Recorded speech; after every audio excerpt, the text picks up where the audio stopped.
Shri Ganesha Sharada Gurubhyo Namaha Ramaya Ramabhadraya Ramachandraya Vedase Raghunathaya Nathaya Sitaya Pataye Namaha.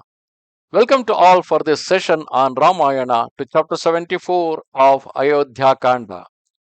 In the previous chapter, we saw Bharata on arriving at Ayodhya. He went to see his mother and got shocks after the shocks.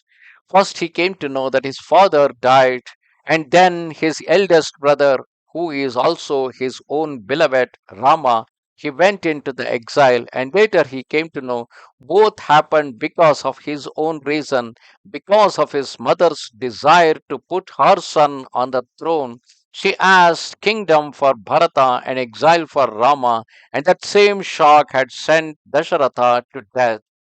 And on hearing that, he went on cursing and went on using cruel words against his mother, cursing her, saying that you have spoiled my life, you have completely spoiled my reputation.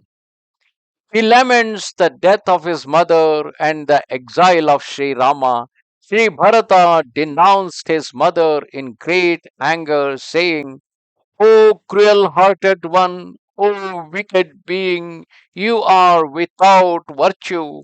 Enter the forest, I am about to die. Weep for me, since you have deserted your consort, means your husband. Do not mourn for him. Tell me, what harm had the king or the most virtuous Rama done to you? But you have slain the one, that is your husband, and exiled the other, Sri Rama. O Kaikeyi, the sin by which you have destroyed the dynasty is equal to the murder of a Brahmin.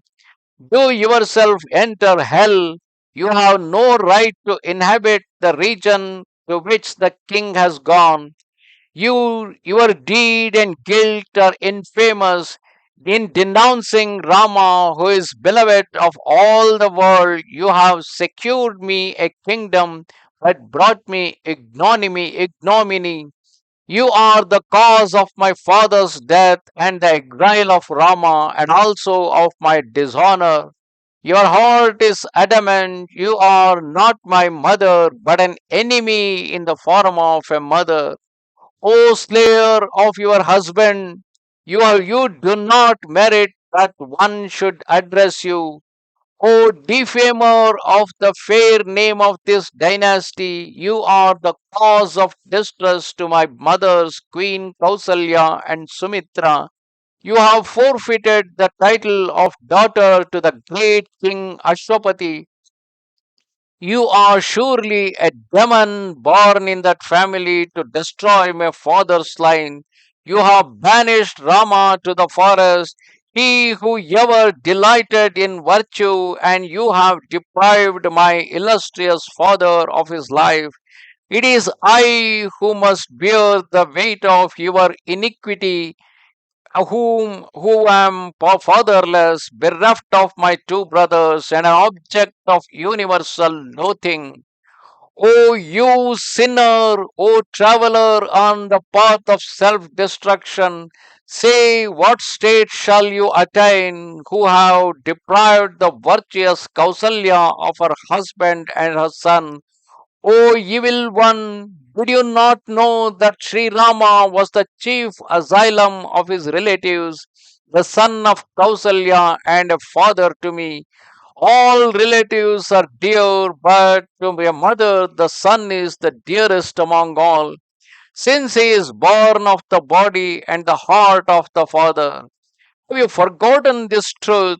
In ancient times, the cow Kamadhenu, worshipped by the gods, beholding two of her sons weary with plowing, swooned away.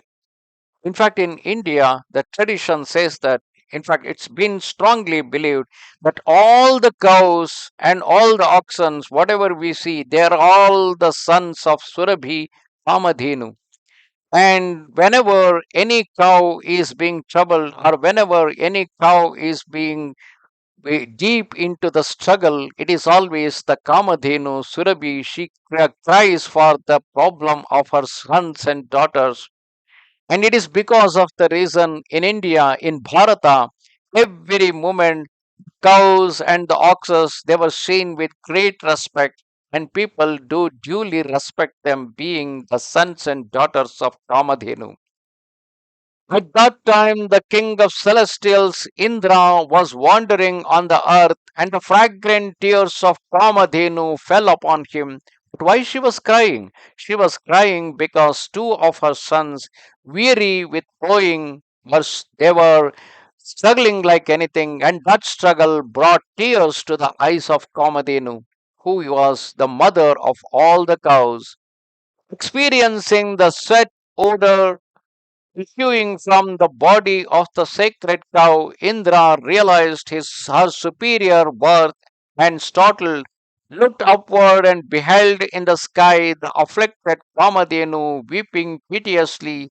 The bearer of the mace, distressed on seeing the renowned Kamadhenu shedding tears, addressed her with humility and said, O benefactor of the world, why do you weep?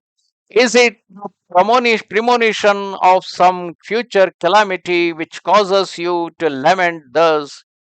The wise Kamadhenu patiently answered, O Devaraja, you have no cause for fear. I am afflicted on account of the suffering of two of my sons. See how wretched they are, how wasted and oppressed by the sun's heat. O Devaraja, the plowman has struck them cruelly. Born of my body, I am filled with grief to see them yoked to the heavy plow. Verily, nothing is dearer to a mother than her son. Indra, perceiving that the cow mourned over the wretched state of two of her innumerable sons, recognized that to a mother nothing is dearer than a son. Now Bharata continues, O mother, Kamadhenu extends her blessings equally to all and has the power to fulfill the desires of others. If she who is constantly producing thousands of offsprings filled with maternal love mourns thus for her two sons, how then, O Kaikeyi, will Kausalya bear the exile of her only son? You have brought about the separation of Rama from his mother Kausalya, and for this you shall not know happiness in this and in the other world. I shall perform the last rites for my father, and then with my heart and soul serve my brother and carefully promote his honor. Having brought back Sri Rama to the capital, I myself shall inhabit the forest. O you of evil intent, how shall I endure your iniquity when looked on by the people of the capital with sorrow stricken gaze? For now it befits you to enter the fire or hang yourself in the Dhandaka forest. Death alone is your desert. Only when Rama returns and that Prince of Truth is by my side shall I find peace and my purpose is accomplished. Bharata, lamenting and breathing like a serpent, fell to the earth like an elephant tormented by the goat. His eyes red with anger, his dress loosened, his jewels cast aside. He fell like the banner of Indra, uprooted at the close of a ceremony. Thus ended chapter 74 of Ayodhya Kanda in Ramayana. Namaste Sharada Devi Kashmir Puravasini Swamaham Prarthaye Nityam Vidya Danancha Dehime. Goodbye.